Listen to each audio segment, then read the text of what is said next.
Tik sėdžiu jau čia valandą laiko. Taigi, šiek tiek papasakosiu apie dažus, kokie yra skirtumai. Dažai buvo sukurti tam, kad dažyti plaukus, ar ne? Visų pirma, šalutinį efektą jie turėjo tokį, kaip pradažydavo odą. Bet antakių meistrai pastebėjo, kad tai yra toks kaip pliusas, ar ne? Gaunas toks kaip tatuažo efektas. Bet dažų skirtumas yra labai didelis. Yra dažai, kurie dažo ir tonuoja tik tais plauką ir šiek tiek palieka antspaudą ant odos, bet jis labai greitai išsiplauna. Ir yra dažai, kurie tarkim, priskiriami prie permanentinių, bet negalima sakyti, kad jie yra permanentiniai, nes, jie tada pasiliktų kaip permanentas, ar ne, bet jie išsilaiko ilgiau ir jų yra pagrindinis tikslas labai gerai įdažyti plauką, kaip ir minėjau, ir žilą plauką, ir tokius pabalusius, ar ne, išblukusius kietus plaukus.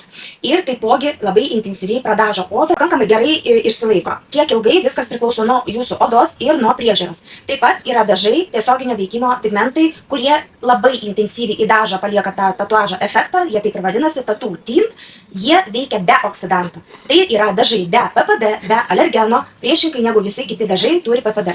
Ir jeigu jūs dažot su dažais, kurie turi sudėti PPD, jūs tą alergeną kaupiat savo organizme. Ir jeigu jūs tai daro dažnai, tarkim, kas savaitę, ar ne, žinau tikrai, kad moteris taip daro, prisiperka dažų Eurokos ir Benkulų ir kitur, ir dažo kas savaitę kam, kad matytųsi antspaudas ant odos, bet plaukas būna visą laiką juodas. Ir jeigu jūs esate rusvų atspalvių kažkokių plaukai ar ten kaštoniniai, o antakiai pas jūs visada juodi dėl to, kad jūs dažot kas savaitę. Ir ateis laikas, kai jūs turėsit alergiją visiems dažams. Tada ateina į pagalbą tattoo tint dažai, bet jų minusas. Reikia nuvalyti antakį. Nepameti minties. Ne. Bet jų minusas. Nes man tai dažnai būna, ne? No.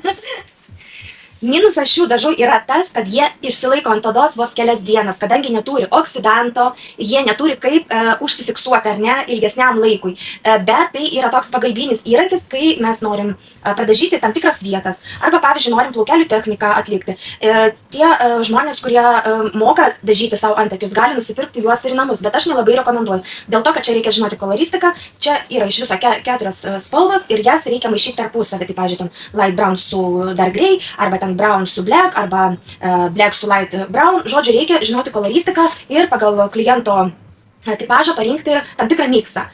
Šie dažai, va taip nudažai ir iškart palieka antspaudą. Iškart gali valyti, tai dažymas vyksta iš tikrųjų labai greitai, bet sakau, jeigu oda yra gera, ne kažkokia riebi, ne itin sausa, arba apskritai sausai odai nerekomenduoju tokių dažų, jeigu normali oda, išsilaikyti gali ir iki savaitės. Kaip ir su visais dažais, reikia tiesiog pasaugoti antakius.